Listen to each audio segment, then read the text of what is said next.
मो Sai group institute chairman आज आम कार्यक्रम जो थिला आम साई ग्रुप इन्स्टिट्यूशन मध्य केमी पाठ्यक्रम BSc nursing GNM nursing physiotherapy DMLT DRT जिते स्वास्थ्यगत शिक्षा आम दौचु ता मध्य मुख्य आमर जहाँ अच्छी तार फाउंडेशन कोर्स +2 साइंस सेटा आमर 2 वर्ष है आमर रिजल्ट ऑलरेडी बाहरी सारी जो अनुष्ठान टी प्रथम वर्ष आपणकर 44 जन पिला थिले आ 44 जन पिला प्रथम श्रेणी प्रथम वर्ष ही उत्तीर्ण होते ताकू आम सफलता को फेर दोहरईचु आम आपण ए वर्ष आमर 56 पिला आमर परीक्षा देइथिले 56 जन 56 जन पिला प्रथम श्रेणी उत्तीर्ण होती ता मध्यरु 6 जन पिला 90 एभव रखी उत्तीर्ण होता बेले जेई मेल आपण फास्ट टाइम आप गोटे आटेम रे 2 जन पिला आट ए टाइम जेई मेल ले आप 85 एभव नंबर रखिकी से उत्तीर्ण होती परिश्रम 2 वर्ष से जो पाठ पढ़िले गत वर्ष आप गोटे वर्ष हम तांकर परिश्रम बहुत परिश्रम पिला माने जो 24 घंटा पाखापाखि 8-10 घंटा परिश्रम शिक्षक आमर जो माने रहिले रेसिडेंटाल सहित रही पिला सहित सबु समय सहयोग करवा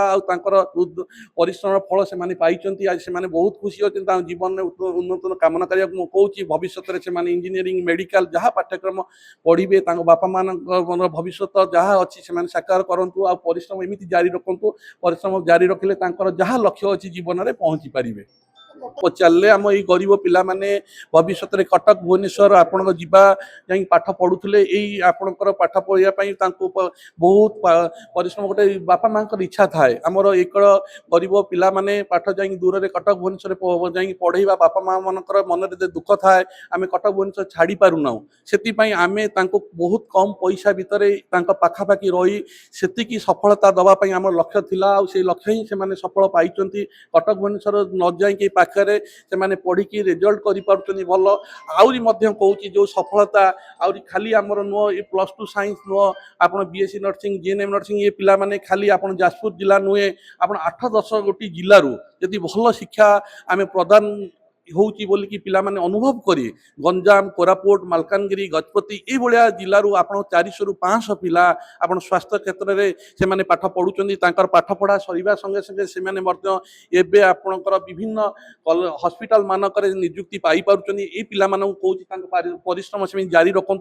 भविष्य में डॉक्टर इंजीनियर बापा माँ जो स्वप्न थाए कटक भुवनेश्वर न पढ़े आम आट ए टाइम जेई मेल 2 जन उत्तीर्ण होती से भविष्य में इंजीनियरिंग होगी गवर्नमेंट रे पाई बाहरी पारिश्रमिक लगे ना जोटा लक्ष्य थिला आम पिला भाया शिक्षा दान करूँ परिश्रम कर भविष्य उन्नत कामना करुँच आंधपुर ब्लॉक मो मादानी रेसिडेंशियल हायर सेकेंडरी कॉलेज कुआखिया पढ़ुली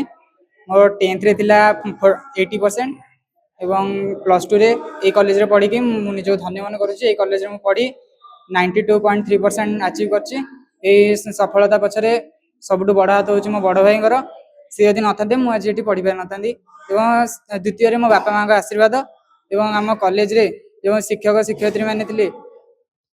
आम मैम सार प्रिंसिपल सार चेयरमैन सार समस्त आम बहुत सपोर्ट कर निज छुआ भाई आमको भाई सब आमको राति 12टा 1 पर्यंत कौन सी सार एमती कौ कॉलेज रे रही पढ़ी नथिबे आम सार मैम मैंने 12टा 1 सारे आसिक निज आम रूम रे बसिकी आमको डाउट क्लियर कर राति निजे न शोईकी राति गोटे गोटे यूनिट पूरा क्वेश्चन तैयारी करके आमको आनी देइछंती कि भरोसा थिला आम ऊपर कि आमे एती करि पारिबु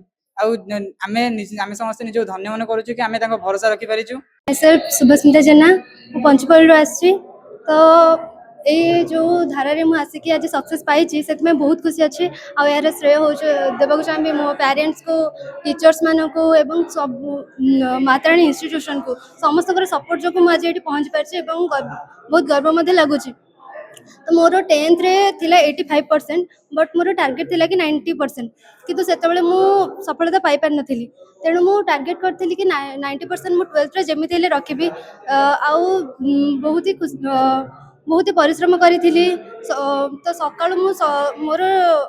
दिन रे जमा पढ़ेनी आ मो प्रिंसिपल होचे क्लास रे अटेंटिवली शुणी सारा पर जब तुम सेल्फ स्टडी पे घंटे 2 घंटा भी टाइम दौच ताले एनफ तो मुझे ही करे राति रे पढ़े सब बेले 600 ରୁ 561 नंबर रखी कॉलेज रे सब हाई स्कोर करछि समस्ते घरे खुशी अच्छा बहुत भी आउ कॉलेज रे भी सर मैम प्रिंसिपल सर समस्त खुशी अच्छा ये सफलता पछरे समस्ते कॉलेज रे सर मैम को हाथ अच्छी